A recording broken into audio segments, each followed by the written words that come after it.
जैसे हम विजय माल्या की अगर बात कर रहे हैं, नरेश गोयल पे तो हम बाद में आएंगे। विजय माल्या के ऐसा मतलब ऐसी क्या स्थिति बनी उसके ग्रहों में, क्योंकि आपने तो कुंडली पूरी देखी है, ऐसी क्या स्थिति बनी कि उसे इतना कर्ज लेना पड़ा और उसके बाद उसे यहाँ से भागना पड़ा? देखो, मैं बताता हूँ कि ये सब ग्रह स्थितियाँ होती हैं। अभी जो आपने प्रोग्राम किया ना, वो बहुत अच्छा था ऋण के बारे में। तो सबसे पहले तो मैं बताता हूँ दोस्तों, ऋण कर्ज कैसे देखा जाता है, किस दिन कर्ज लेना चाहिए, किससे कर्ज लेना चाहिए, किससे कर्ज लेना चाहिए। अगर आपकी किस्मत में पैसा वापस लेना नहीं लिखा है ना, और मैं जितना मर्जी धनवान हूं, अगर मैंने आपसे पैसा ले लिया तो मैं आपका पैसा वापस ही नहीं कर पाऊंगा। मेरा पैसा, बिजनेस सब डूब जाएगा। फिर आप कहोगे यार देखो कुणाल जी ने तो मेरा पैसा ही मार लिया। उसकी वजह मुझे ये कभी पता नहीं चलेगी, आपको पता नहीं चलेगा, लोगों को पता नहीं चलेगी आपकी कुंडली में ऐसे योग बने हुए थे। तो ये सब हमारी जन्म कुंडली के योग होते हैं। मैं विजय माल्या जी की देखो कुंडली पे नजर डालता हूं कि इनकी अगर हम जन्म कुंडली की बात करें, 18 दिसंबर 1955 को उनका जन्म हुआ था। इनकी ना कुंभ लगन कुंडली है। और मैं बता दूं कि मैंने कई बार बोला होगा, कुंभ लगन कुंडली जो है एक स्थिर लगन कुंडली है। कुंभ लगन जो कुंडली है, जब इनका जन्म हुआ 1955 में हुआ था। जन्म के समय इनके ऊपर चंद्रमा की दशा थी। चंद्रमा यानी कि मन, लिक्विडिटी। चंद्रमा यानी कि मन, और हमारे घर, हमारे जीवन की जो लिक्विडिटी है ना, वो चंद्रमा से भी देखी जाती है। मन की गति से हमारा मन दौड़ता रहता है। डिप्रेशन चंद्रमा से देखा जाता है। कैश फ्लो चंद्रमा से देखा जाता है। बुध से भी देखा जाता है, पर चंद्रमा से भी विचार किया जाता है। अब चंद्रमा इनकी कुंडली में कहाँ के मालिक हैं? छठे घर के। छठा घर रोग, ऋण और शत्रुओं का है, बीमारियों का है, परेशानियों का। इनको अगर देखो, अमिताभ बच्चन जी को भी लो, एक बार उन्होंने एबीसीएल कंपनी लॉन्च की थी और कंपनी पे इतना कर्जा हो गया था कि सब कुछ, उनका बैंक बैलेंस सब कुछ खत्म हो गया था और ऐसी स्थिति आ गई थी कि उनको कर्जा लेना पड़ा था। उसके बाद सही एक डिसीजन ने, सही एक समय ने, सही किसी सत्कर्म ने उनको कौन बनेगा करोड़पति दिला दिया। पहले उनको 10 करोड़ मिले, फिर अगले सीजन में उनको 50 करोड़ मिले, फिर अगले सीजन में उनको 85 करोड़ मिले, फिर अगले सीजन में उनको 100 करोड़ मिले। करते करते को पैसा भी पैसे को बनाता है। बिल्कुल बिल्कुल। एक तो आप पैसा बना रहे हो, फिर पैसा भी पैसे को बनाता है। करते करते वो 100 से 200, 500, 1000, आज करीबन उनके जो कम वर्थ है 4300 समथिंग करोड़ की है। तो आज पतन होने के बाद, मिड लाइफ में पतन होने के बाद फिर से उन्होंने ये बुलंदियां हासिल की हैं। यानी कि जीवन में उनके कुछ अच्छे कर्म भी रहे होंगे, बिल्कुल। कुछ अच्छे डिसीजन रहे होंगे।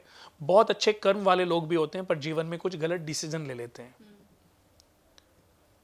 और वो डिसीजन ऐसे ही होते हैं, हम जाने अनजाने कभी भी किसी पर उंगली उठा देते हैं, कभी किसी को थप्पड़ मार देते हैं, किसी को जरा सी गाइड की साइड लग गई, उसको रोका, रिक्शे वाले को 2 थप्पड़ लगा दिए। हम इतने बड़े पाप के भागीदार। उसकी कुंडली में शनि छठे घर में बैठा था और हमें कभी ये पता नहीं चलेगा, उसका शनि हमें बर्बाद करके रख देगा अगर हमने उसको तू करके भी बात करी। कभी कभी कंचन जी, किसी व्यक्ति विशेष की कुंडली ऐसी होती है कि ऐसे लोगों से पंगा नहीं ले। जिस जातक की जन्म कुंडली के छठे घर में, जिस जातक की जन्म कुंडली के छठे घर में शनि, राहु, केतु या मंगल या इन ग्रहों का आपस में कोई कॉम्बिनेशन बन जाए, तो ऐसे लोगों से कभी दुश्मनी, कभी तू तड़ाक करके बात नहीं करनी। ऐसे लोगों से कर्जा भी नहीं लेना चाहिए। कर्जा लोगे और नहीं दे पाए ना, मन में ये आ गया कि यार मैं तो इसके पैसे ही नहीं दूंगा, तो आप बर्बाद हो जाओगे। आप कभी पैसे ही वापस नहीं कर पाओगे। ये मैं बहुत बार, मैंने टीवी पे भी बोला है, बहुत बार मैंने लोगों को समझाया भी है कि क्योंकि हमें सामने वाले की स्टार्स तो पता ही नहीं है ना, इसलिए जिससे जो चीज लो उसको वापस कर दो। एक मूवी थी राजेश खन्ना जी की,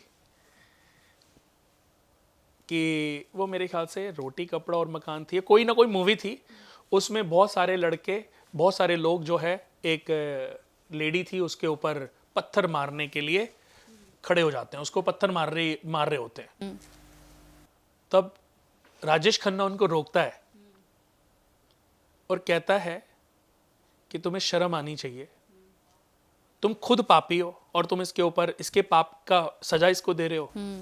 कि तुम्हारे साथ मैं भी इसको पत्थर मारूंगा, बट पहला पत्थर वो मारे जिसने कभी पाप ना किया हो, जिसने कभी कोई गलत काम ना किया हो।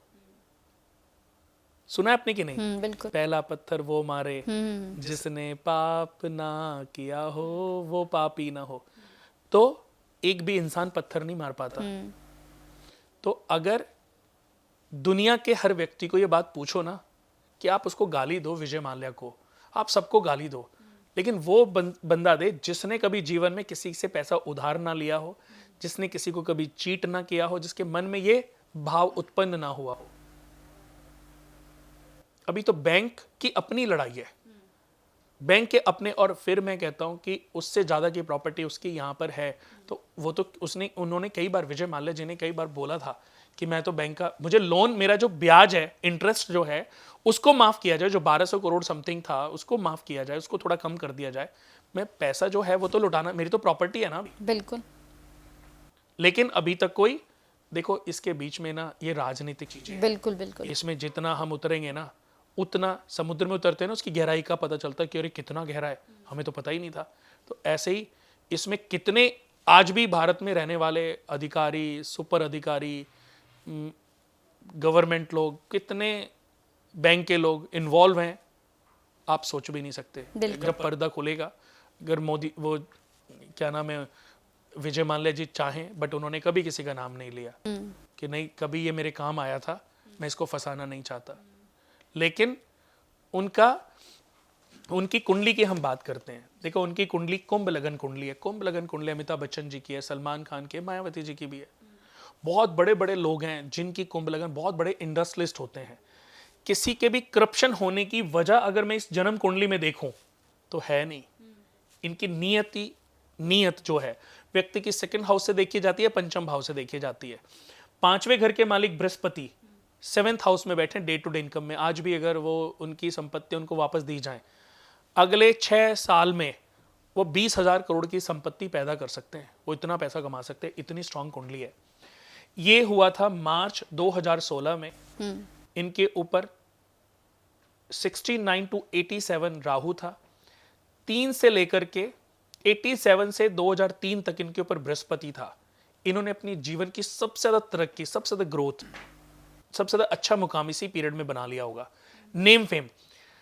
3 से लेकर के 2022 तक इनके ऊपर शनि की महादशा थी। अच्छा। अब शनि कहां पर बैठे? इनके 10th घर में। 10th घर किसका है? मंगल का।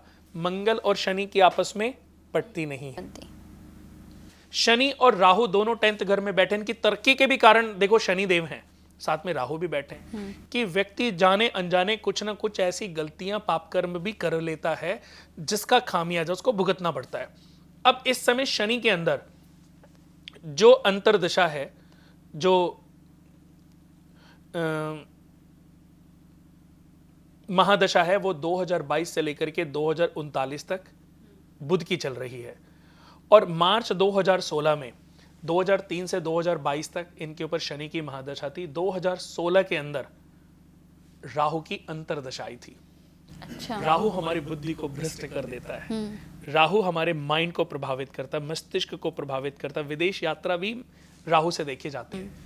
राहु डर पैदा करता है, घबराहट पैदा करता है। यानी कि कुछ लोगों को जो बहुत फायदे, जिन्होंने उठाया होगा, जिनको बहुत ज्यादा फायदा होगा इनके बाहर भागने से, उन्होंने इनके अंदर वो डर पैदा कर दिया कि इनके पास कोई ऑप्शन नहीं छोड़ा। दिन रात अरे तुम निकल जाओ, तुम्हारे ये बन रहा है, तुम्हारा वो। गवर्नमेंट के भी लोग, मिनिस्ट्री के भी लोग, बहुत लोग इन्वॉल्व होंगे। भगवान की यहाँ देर है पर अंधेर नहीं। बिल्कुल। भगवान की लाठी जब चलेगी ना, हर किसी को फल जरूर देगी, वो अच्छा भी और बुरा भी।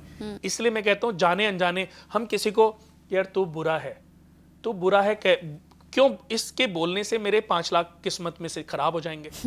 तो मैं, तू बुरा है, तुझे गाली, मैं क्यों, मैं किसी जिससे मेरा जान ना पहचान, जिससे मेरा को ले, कहते हैं ना 2 लोग लड़ रहे थे, एक आदमी बचाने गया, वो दोनों छोड़ के पहले उसको तोड़ डाला। कह रहे तू है कौन? साले हम भाई हैं, हमारा आपस में जितना मर्जी लड़ मर लें, लेकिन एक दूसरे को हम किसी कोई टच करें हम बर्दाश्त नहीं है। तो बेचारा पिट गया, 4 थप्पड़ खाए, हाथ पांव तुड़वाए, वापस आके घर पे बीबी को कहानी बताई, बीबी ने और 4 थप्पड़ लगाए कि तू घुसा क्यों था। ऐसे ही बैंक की और उनका डिस्कशन है। कई बार हम जाने अनजाने बीच में घुस के बोल के भी हम बोल के हम ज़्यादा पाप के भागीदार बन जाते हैं। कभी भी किसी महान इंसान को, किसी अच्छे इंसान को, वो भगवान को समझने दो, गवर्नमेंट को समझने दो, बैंक को समझने दो। हम क्यों पाप के भागी, हम क्यों अपने ग्रहों को खराब करें? बिल्कुल।